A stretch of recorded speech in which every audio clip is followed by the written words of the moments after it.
Cats are superior to dogs. That is all.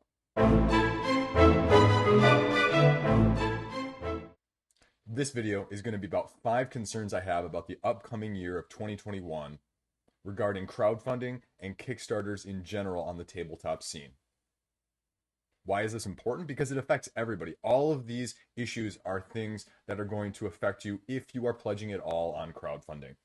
And so I think they're important to know. I think they're important to take note of and to be aware of already, because if you're not, you may be surprised by these down the line, because these are also some of the trends right alongside of everything else we're seeing. So without a whole lot of other preamble tonight, let's take a look.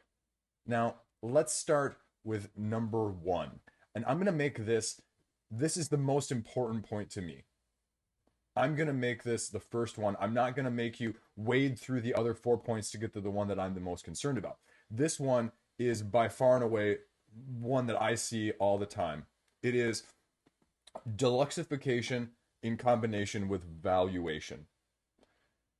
What I mean by that is there is an ongoing trend, more and more, that seems to be in reaction to and backlash from Kickstarter exclusives that had been all the rage sort of the past, 3-4 years prior to this, where campaigns would offer exclusives that if you back during this campaign, you're going to get this, and this is the only time or place that you're going to get this.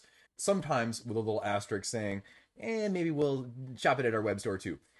But otherwise, that was the reason you were backing. And so then they kind of got away from early birds. They went to just more exclusives. Now there's timed early birds. And now there is more of the getting away from necessarily exclusives in terms of gameplay, but there is exclusives in terms of components, deluxifications, if you will, in terms of how the game is actually presented. Why is this concerning? I mean, because everybody loves a better, well-made game, right? Right. No one's going to argue with that.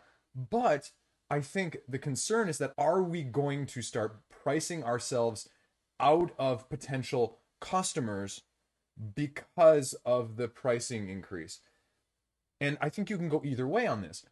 Well, no, Chris, I don't think you are going to be eliminating some of your customer base, because those customers can still pick it up at retail. The ones who want to get it at Kickstarter are getting a little plus, but it's not a make it or break it because it's no longer a gameplay exclusive. And I understand that argument. At the same time, a lot of these are becoming so deluxe that you're either seeing the retail is almost a completely different project, or they're starting to eliminate more of the retail side of things because they're not going through distributors and publishers anymore. They're setting up their independent web shops and just keeping the deluxification. And I think the first backlash you saw already with this was Seventh Continent. Seventh Continent effectively priced itself out of the market by being too premium of a product. And so they had to come out with a sort of a dumbed down product. And I don't mean that in a negative sense, a dumbed down product, but they had to come back with more of a basic so they could hit the people who only wanted to pay $40 or $50 for a game, not 80, 90, or 100. Because especially what this is about at a retail level is it's about mass market. And if you understand that concept, you use it to your advantage. Opposite case in point, take a look at what Isaac Childress did with Gloomhaven. He knew, I'm sure this is where this stemmed from. He knew that Gloomhaven at an $80, $90, $100, $110 price point that it has been at since the last Kickstarter is too broad and too expansive and too much for a lot of mass market consumers who are not not even ankle deep, knee deep, who are not waist deep in it like we are. It's too much for them. So what did he do? He created Jaws of the Lion, a $35 to $40 product that has been picked up by mass market Target. Beautiful stroke of genius in terms of marketing, development, and product placement out there. And I worry that some of these other games are pricing themselves out of that sort of availability, if that's truly what you want to shoot for in terms of broad appeal. Now, granted, you're going to have a few that are going to be the exception rather than the rule. I'm looking at you, Wingspan.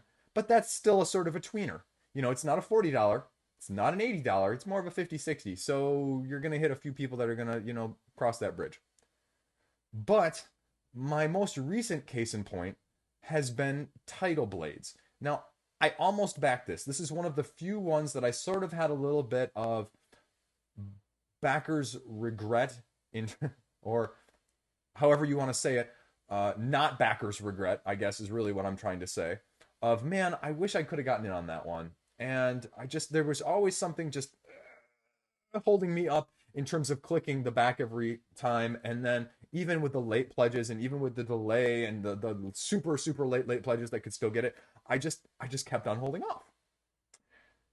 And funny thing is, I've been subscribed to that page on Board Game Geek for quite some time. So let's pull that up a second. So here we are, is your Title Blades sale page on Board Game Geek. And you see quite a variety of products here in terms of pricing.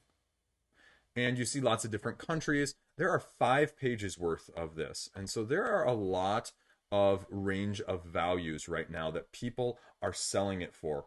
And I think that's really interesting. But I think there's something like 44 for sale right now. And, let's just take a look here back a second. The price history. The price history has been sort of all over the place.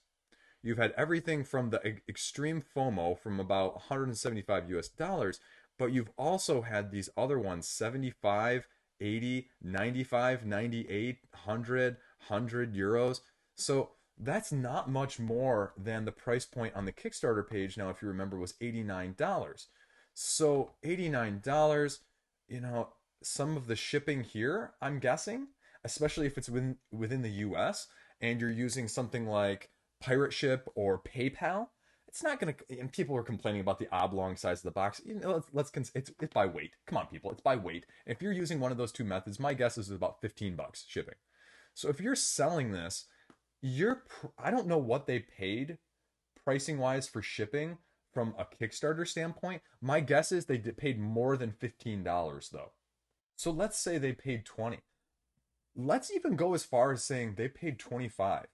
So 89 plus 25 is $114, right? $114. Now all of a sudden that's selling it for 110 Canadian, 109 euro, 100 euro, 95. I mean, look at the ones that haven't sold. I think that's almost more telling. These are the ones that have sold. So you're not seeing a huge price bump, and you're going to see a couple, but you've got a lot of people that are low cutting it too, and a couple that are high. And so it's interesting to see if people just aren't doing their due diligence when they're buying, or if this really isn't holding the price, because you've got one for $105 right here, $100 even, that hasn't sold. So if that's $15 in shipping, let's say I pay $15 in shipping to get this one for $100, and that's only $115. Well, I just told you that it's $114 if we say it's $25 shipped during the Kickstarter campaign. Let's say it's 20, and so you're $4, $5 under,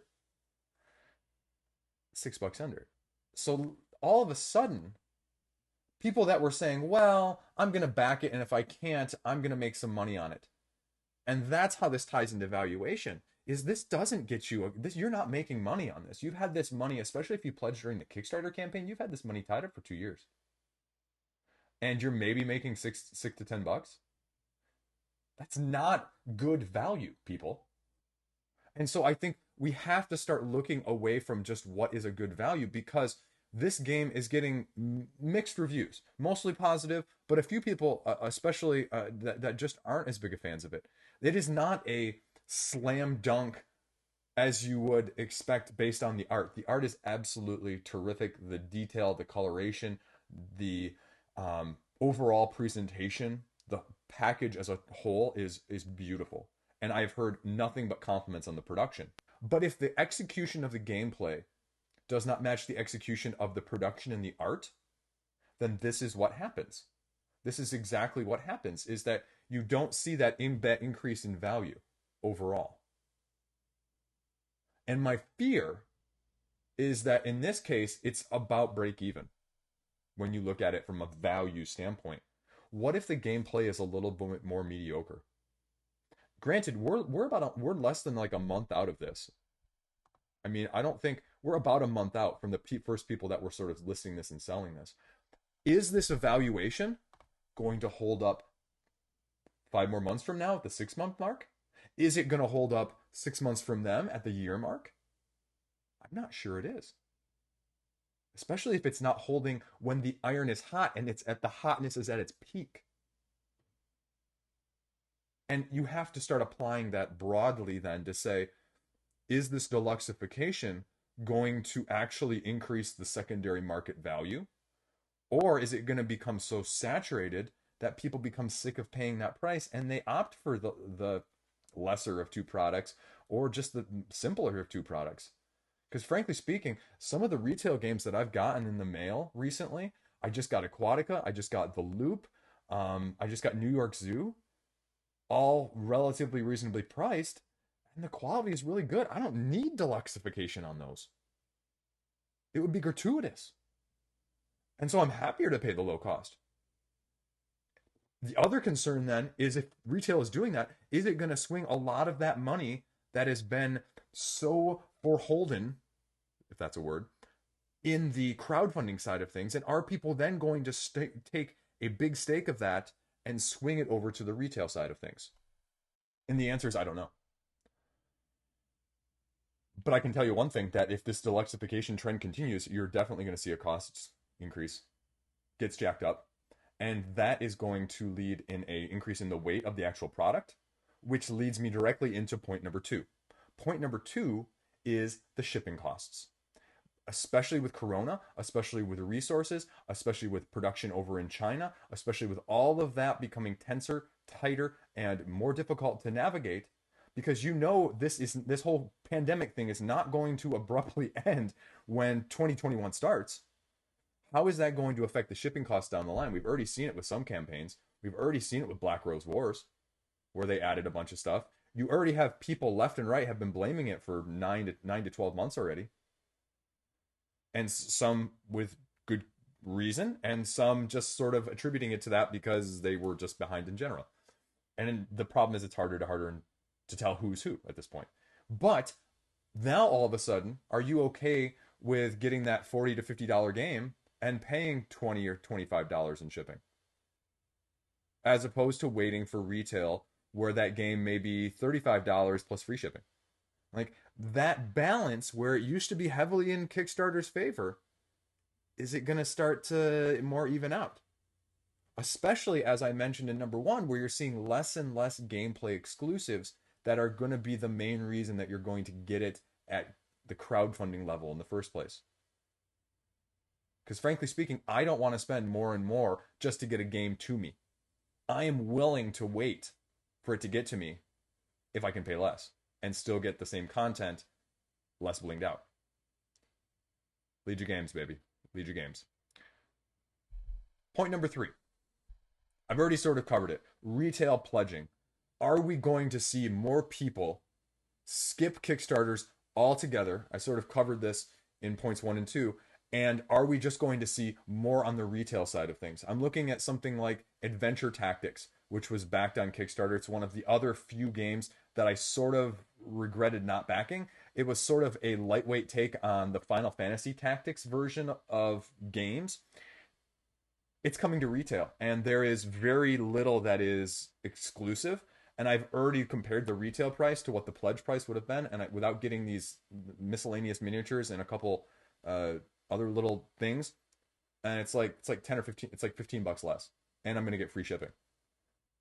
And I have a hard time justifying that. As much as I wanted this game on Kickstarter, as it looked beautiful, I love Final Fantasy Tactics, but the gameplay was a little iffy, and there are no reviews. There were not a whole lot of preview copies floating around when this was done about 2 years ago. So I decided to wait. And if it turns out to be good, it's already on pre-order at all the major distributors. Miniature Market, Card House, it's all on there already. And like I said, I'm getting it for cheaper, and you can always find something to hit the free shipping quota. So are you just going to see a lot more of the trend go that way? Granted, how much of it, and is it going to be noticeable? Because you got to vote with your wallet here, people. It doesn't matter if more people are picking it up at retail if more people are also falling into the Kickstarter sort of trap of backing there as you generate new people into the crowdfunding arena, because that's what tends to happen with new crowdfunding, participants in general. Case in point. Point number 4. Reprints. How many times have you bought in a game, gotten a errata through crowdfunding, and then only within the next 6 months for another copy to come out with the errata fixed and a new and improved version, either with deluxe components, different components, or just, significantly, decently altered gameplay? It doesn't happen a ton, but we're seeing a lot of reprints on Kickstarter, a lot of reprints with a lot of, sort of 1.0 to 2.0 changes happening. Deep Madness, Root, plenty of that stuff. Even that, like, big popular games, Midara, one of my favorite games, Midara. It got an upgrade because it needed it. And for our favorites, we can swallow that pill. But for some of the ones where we really want to like them, it also can just leave a very bad taste in your mouth. And it makes you almost regret backing it the first time around because you were sort of promised, there was an expectation in you supporting them the first time. And it's a tough pill to swallow. And it's an even tougher pill to swallow sometimes about not backing it around the first time, because there is always the FOMO, not missing out, but missing out completely. Because everyone always makes this statement, well, if it's good, it'll come to retail. You're seeing more web stores from companies now, and so a lot of games are getting away from the traditional distributor and retail level. Not a ton, but I think that's another thing that you're going to start to see. And I think that leads me into point 5, is just that in general. How much of the post-Kickstarter, because of the success on there and because of the Deluxification and the cost increase, and because FLGSs and even OLGSs can't stock a game that's this much higher price point than everything else, because it's too big of an overhead risk if it doesn't sell or if it isn't actually a great game, are you just going to see people go to web stores? And then how much is that going to affect the golden age of OLGSs, of online game stores right now? Because let's be frank about it. It is the online renaissance of board game stores.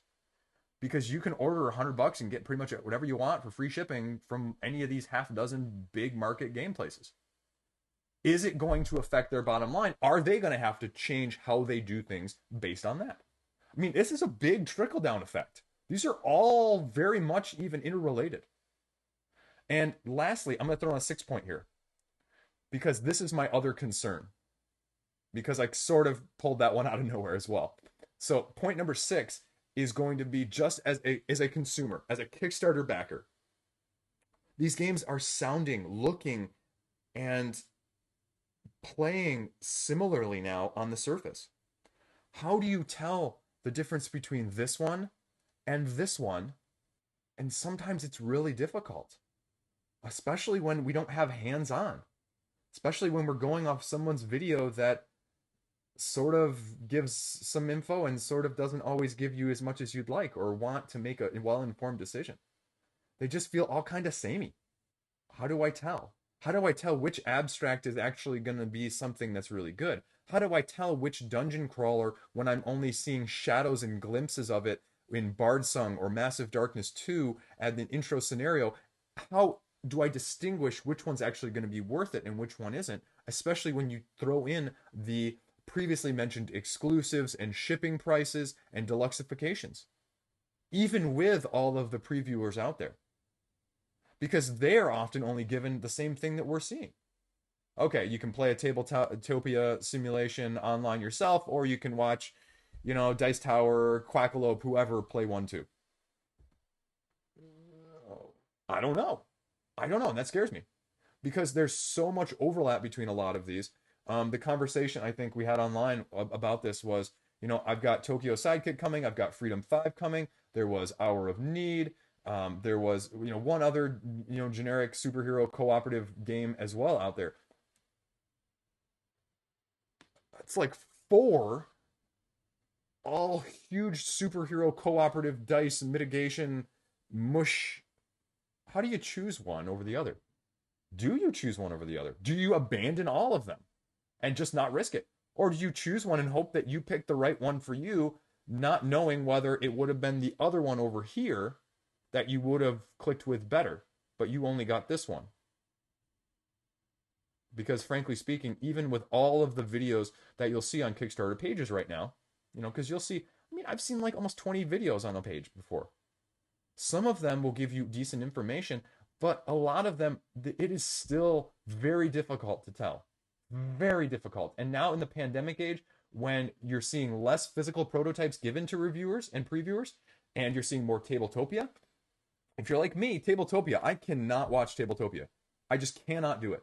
It is too difficult even enough to be playing on there, let alone watching somebody else. And it really turns me off. And I mean that as a positive because I want to watch those videos. I want to, but it's sort of like reading a journal article. If I want to read a journal article, I print off the PDF and I look at it firsthand on paper. Same thing versus Tabletopia and a physical prototype or game. I much prefer the physical. I don't know if you guys are like me at all. So those are my big concerns, big picture on Kickstarter in 2021. And then how, this is the other side note, whole conversation is how is Gamefound going to affect this? How is Gamefound going to trickle in here sort of thing? I don't know. No one knows. It's going to be great. It's going to be a cluster. It's going to be a good time. So, hey, as always, thanks for watching. Thanks for putting up with me. Thanks for putting up with my rambling.